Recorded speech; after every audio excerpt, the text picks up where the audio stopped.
Hello friends, happy Friday. As I promised, I came back for another storytelling session with me. If you have joined me this evening for the first time, I'm Ranjita Rani. I'm from Pittsburgh, United States, and I do storytelling sessions every Friday. And I try my level best to get you those stories were truly inspiring, and also they are thought provoking, so that when you leave this storytelling session, you will go with a thought to work on, maybe on your personal life or in professional life, or just your thought. So thanks for joining this evening. So friends, last week I told you story of the most eminent freedom fighter of my country, India, and we are celebrating his 125th birthday, and tomorrow is his birthday. So I am really honored and privileged that I do storytelling sessions, and I chose his story to tell to the world. If you are from India, you already know about him, but I think he is kind of a forgotten hero of my country. So let's remember him through this story. And how we remember people who has contributed a lot for your country. India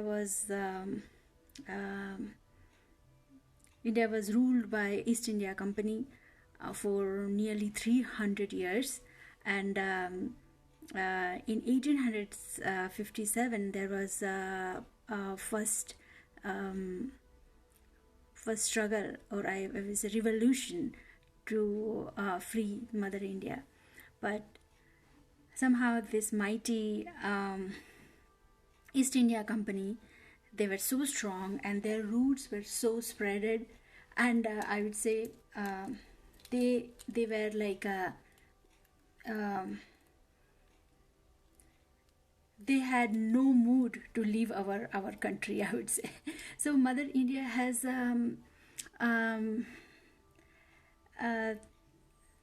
had to bleed.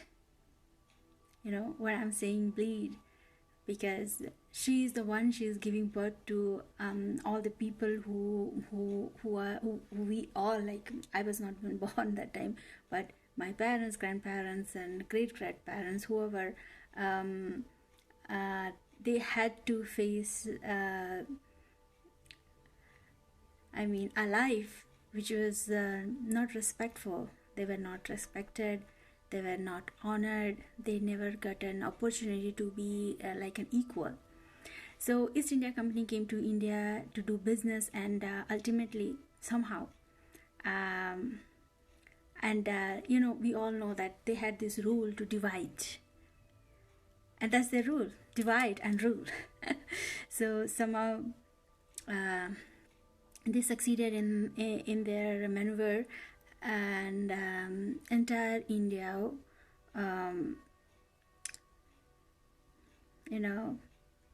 they somehow ruled the entire nation, and they got really, really rich from the money, gold, and what are the power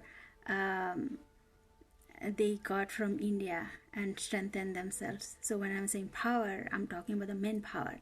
So my friends, most of these Indians who were educated, on those days, and who were a little smart and in good health, they joined the British Army, and they fought for Britain, Great Britain, and also for different countries. These soldiers were sold.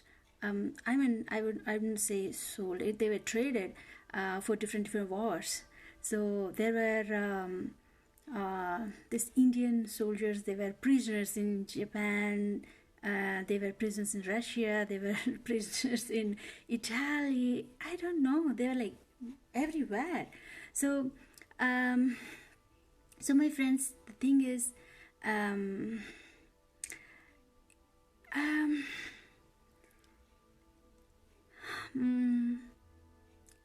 this is very surprising, but in the last story session also I mentioned that. So this East India Company, what they did is they hired this young, healthy, educated, smart youth and let them serve for them. So what happens if any team, I would say team, if any party, right, Congress party, or that time whatever the political parties were there, if any of this party try to just a second. So any of this party, whenever they try to raise their head and they fight for their freedom, this East India Company, they used to send the Indian their Indian soldiers to destroy the freedom fights. You know what I mean? So somehow our own Indian people, right, Indian man, they were actually destroying the fights for our freedom. So it's very strange to tell. I don't know how much you are understanding it, but this is true. So Subhash Chandra Bose, in 1942, when there was a Quit India movement and everything, whatever was going on, he was imprisoned because remember he has a different views about freedom. He in his views, the freedoms are not given, the freedoms are taken. So you have to shed blood to get freedom. But on contrary, Gandhiji was the father of our nation. In his views, we'll get independence through non-violence.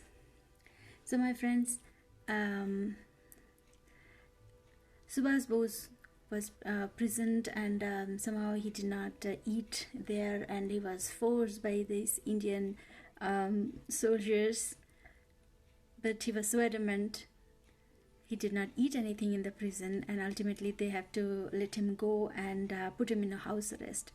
And one more thing, when somebody is very smart, very intelligent, they also master the art of disguise.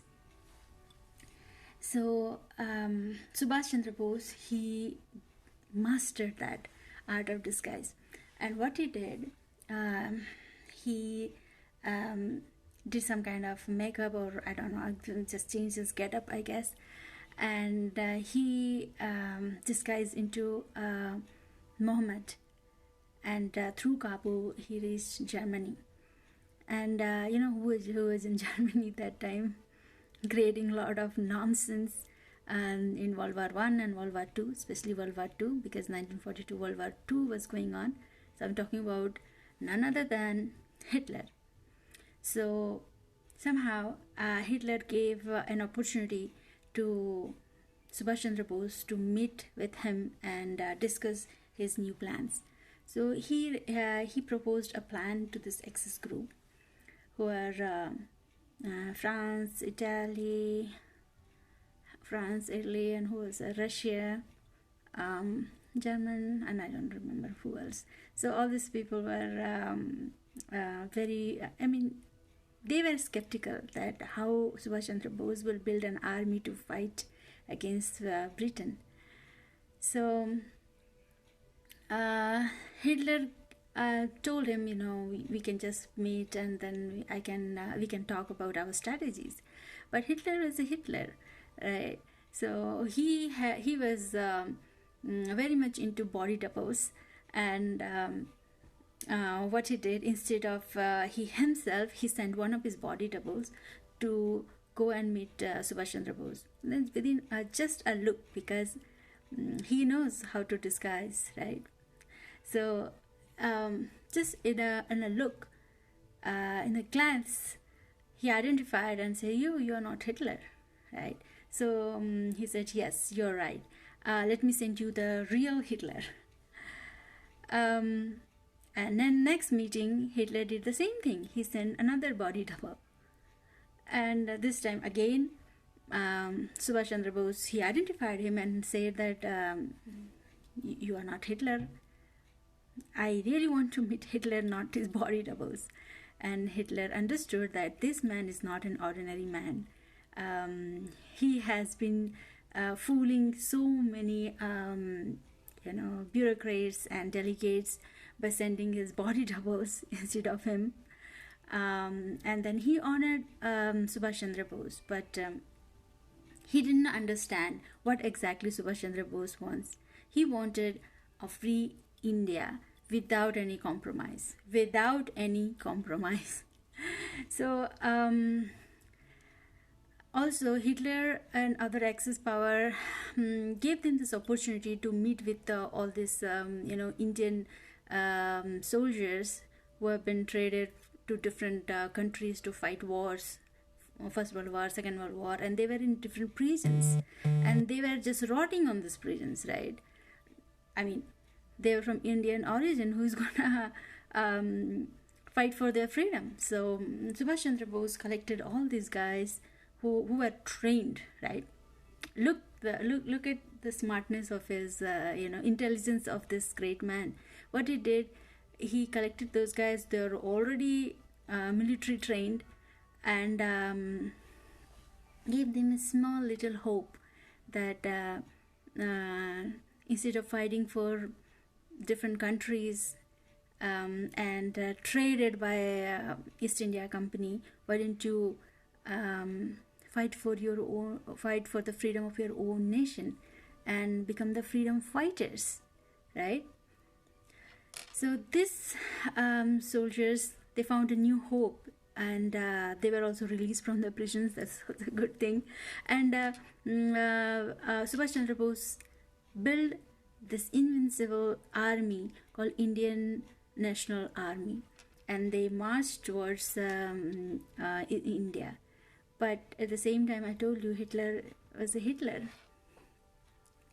What he did is Hitler attacked Russia, and if you and it was in the winter time, so I really don't know.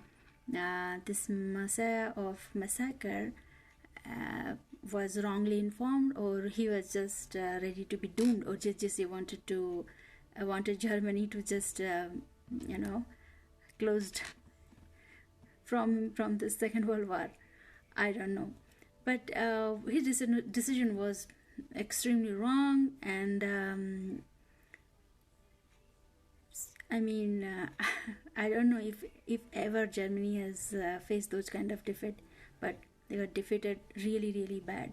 But at the same time, the relationship between Subhash Chandra Bose INA with Russia also soured, because Subhash Chandra Bose always wanted to shake hand with Stalin, and because he has already accepted the proposal of freedom of India, but due to Hitler's foolishness of attacking Russia, just put a cover on Subhash Chandra Bose's dream to go and meet Stalin.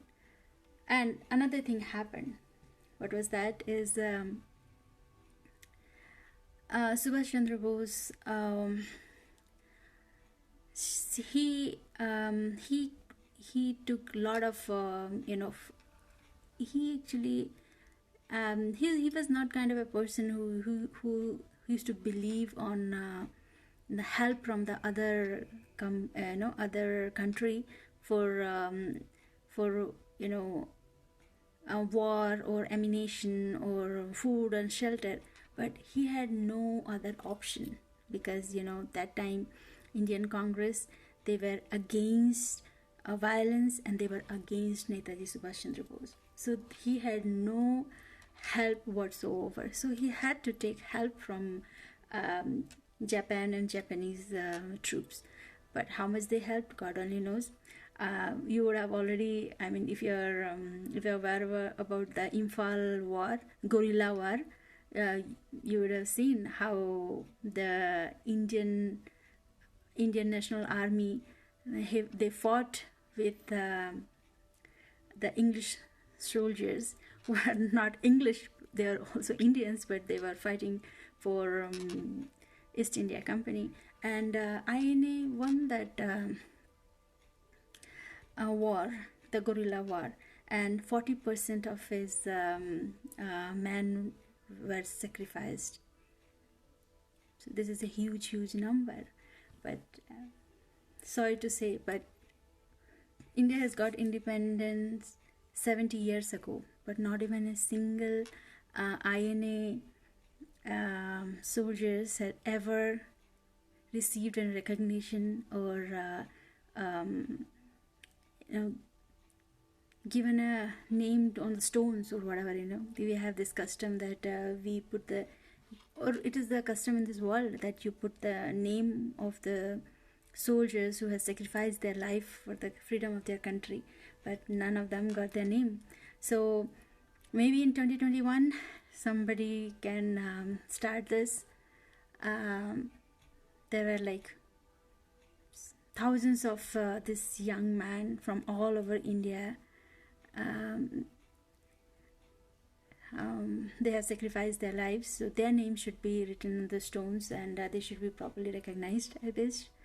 So my friends, let's continue. So Subhash Chandra Bose, he was this near to get the India independent, and he did reach to Singapore, and for 3 months he was leading the Free India as the first Prime Minister of India. They had their own currency, they had their own flag, for the INA flag. They were just acting like a Free India. But then we know 6th and 9th August of 1945, what happened? United States of America threw atom bomb on Hiroshima and Nagasaki, and Japan has to surrender. And after Japan was surrendered, Subhash Chandra Bose had no way to go. He had to surrender too. And he had been declared a terrorist. He had been declared fugitive, and he was banned from so many countries. So amidst of everything, Subhash Chandra Bose he was very, very hopeful that if he could meet Stalin, he can go to Manchuria, and through Manchuria he can go to Moscow and sit with the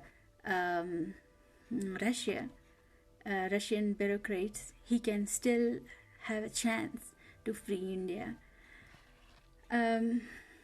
But unfortunately what happened is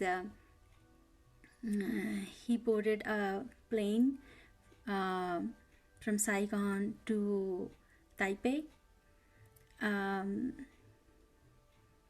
to go to Tokyo.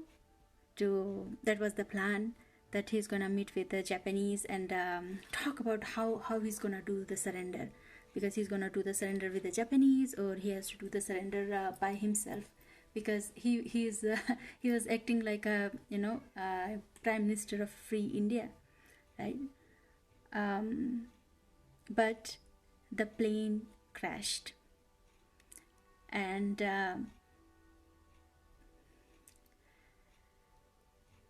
when the aircraft fell on the ground, the backside of the plane catch fire. Understand? And there was no way Subhash Chandra Bose could escape, and he had only one alibi. One of his journal, or I would say colonel, or I don't know what you say for this army rank. He was Habibur Rahman.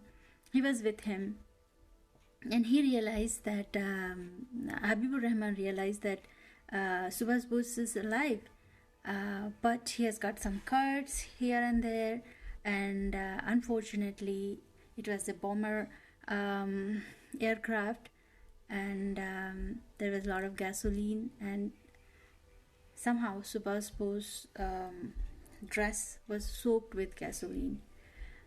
And as the plane crashed, there was a fire, and Subhash Chandra Bose, catch that fire and become a human torch.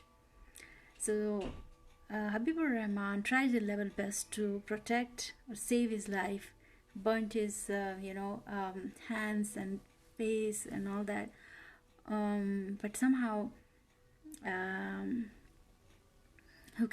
he was able to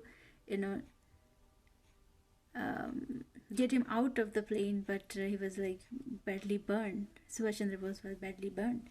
So after 30 minutes, he was taken to the nearby army hospital, and the doctor was surprised that how come a man who has received such severe third degree burn, he has still survived, and he was still able to speak some of the words. And Habibur Rahman was standing beside him, and he was trying to understand what Subhash Chandra Bose was talking, and he gave him the message that go and tell the man of my country that I died for the country.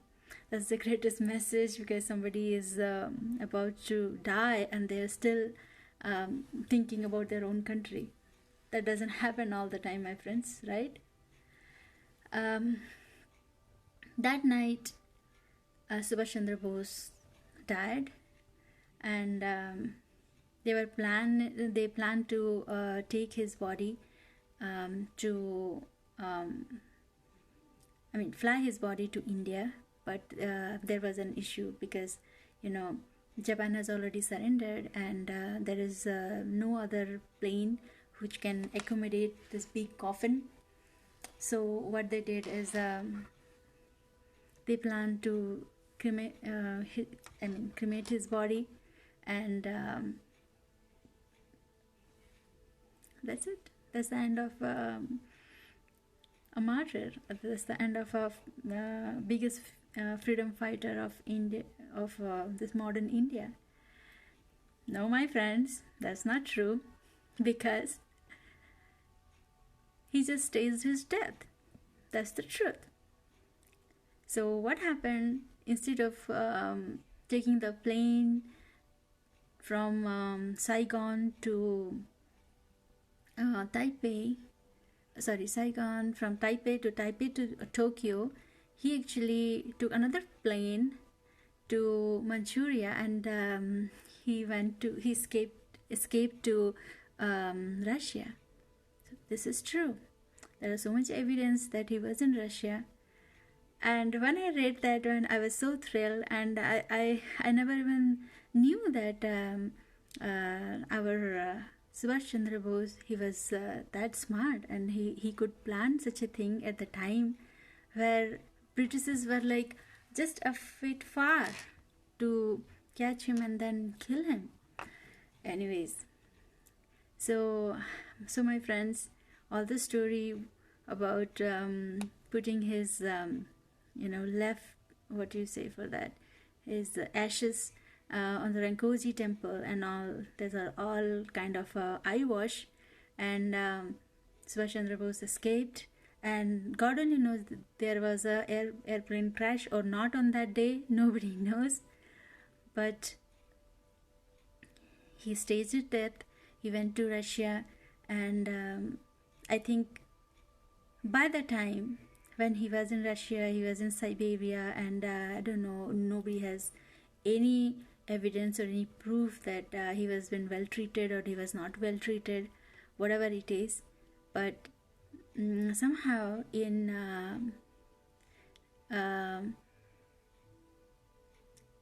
there there was a what can I say? It's like journalist Alfred Walker. So one of his press conference, he questioned Jawaharlal Nehru that why your country is in grief, why you are thinking Subhash Chandra Bose is dead, because I am from Chicago Tribune and I have seen Subhash Chandra Bose 3 days after the alleged plane crash. That was on 21st of August 1945 in Saigon. He was just in the market. So I don't know. That has created what kinds of wave, I would say, in Indian politics, and due to some reason, I always wish that Jawaharlal Nehru would have brought him back, because he became the first Prime Minister of India, and he knew from this journalist that Subhash Chandra Bose was somehow survived. And even Gandhiji used to tell all these stories that he has escaped, Subhash is his second son, and he will be back in India. But after 1948, his assassination, everything got cold. But in mid of 1955, there was this talk about a sage, a holy man, because there are a lot of holy men in India. They do prayers in the temples, they live in the temples, and most of them live unknown life that nobody knows about them. So mostly their job is to do prayers, do meditation, and do some kind of social work. Okay, so there was this Baba called Gumnami Baba, and this Baba was becoming very famous in Ayodhya in 1950s, 1960s, 1970s, and people used to say that he will never meet anybody. He will always be inside. He will talk to people inside inside a curtain, and he was a chain smoker. So Sadhu Baba, which is a sage saint, and he was a chain smoker. So it's not common in India. You will never find any Baba, holy man, a chain smoker, or smoking in front of in the public. And then story again started resurfacing that maybe Subhash Chandra Bose has escaped Russia as well, and he is living in India, in UP, Ayodhya, as an unknown man. Then the word what we use for unknown is Gumnam. So he was living a Gumnami life, and somehow in 1985 the Gumnami Baba died, and the story, everything went okay.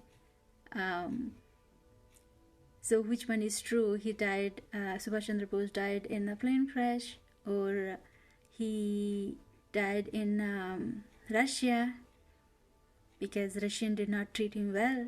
They tortured him so much that he died, or he lived like a Gumnami Baba for another 30 years, and then in 1985 he died.